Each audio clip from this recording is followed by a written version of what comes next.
A short time ago, the U.S. military carried out massive precision strikes on the 3 key nuclear facilities in the Iranian regime. What if I told you that for 30 years you've been lied to about Iran? Not misled, deliberately lied to. And this single piece of evidence proves the truth isn't just different, it's a 180-degree reversal of everything you've been told. Iran, the bully of the Middle East. So, why does the news about Iran always sound the same? It's because you're not getting news, you're getting narrative engineering. Notice the words. For Iran, it's always regime, mullahs. These are loaded labels designed to delegitimize them.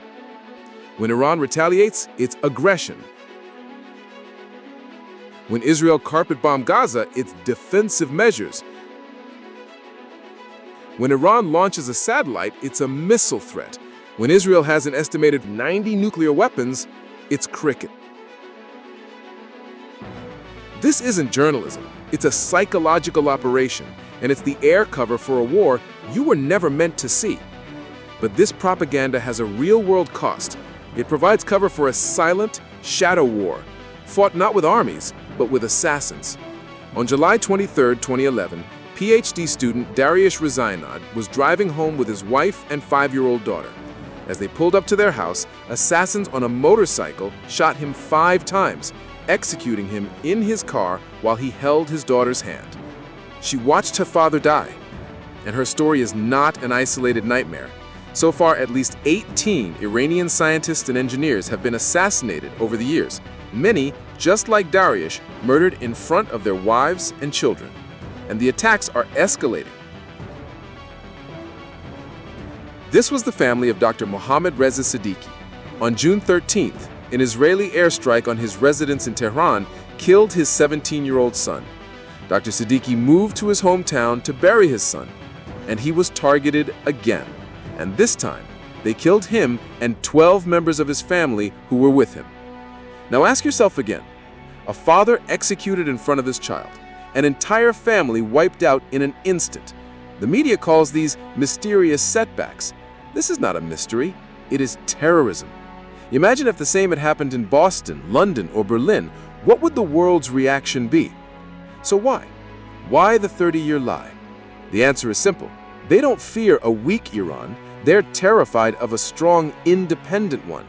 They sold you the slogan, "Woman, Life, Freedom," but while you were distracted, you missed the real story. Before the revolution, only about a third of women in Iran were literate. Today, that number is over 85%, and 70% of Iran's science and engineering students are women, one of the highest ratios in the world. And then comes the ultimate hypocrisy. The butcher of Gaza, the man with the blood of thousands of women and children on his hands, lecturing the world about supporting Iranian women? It's like a wolf leading a protest for sheep's rights. Don't let your dreams die. I hear your whispers. Women, life, freedom, zan, zandagi, azadi. Don't lose hope. Don't lose hope. Don't lose hope. Don't lose hope. This hypocrisy tells you everything. They don't fear for Iranian women. They fear an Iran independent enough to expose their lies.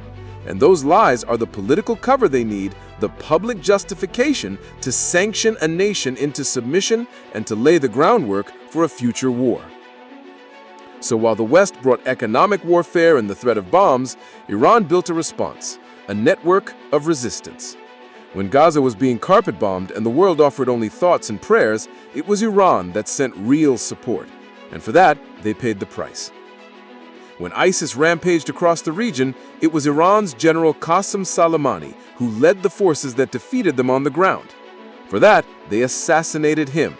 You see the pattern? They don't kill the villains. They kill the heroes who refuse to kneel. The 30-year campaign, it was never about a nuclear weapon. It was about crushing a nation that refuses to follow orders. It was about making sure you would believe their lies so you wouldn't see an independent power rising. Lies need a 30-year propaganda campaign. The truth doesn't. The most powerful weapon in this information war isn't a missile. It's your mind. Israel, the world's #1 state sponsor of terror. Israel, a bully of the Middle East. Death to Israel.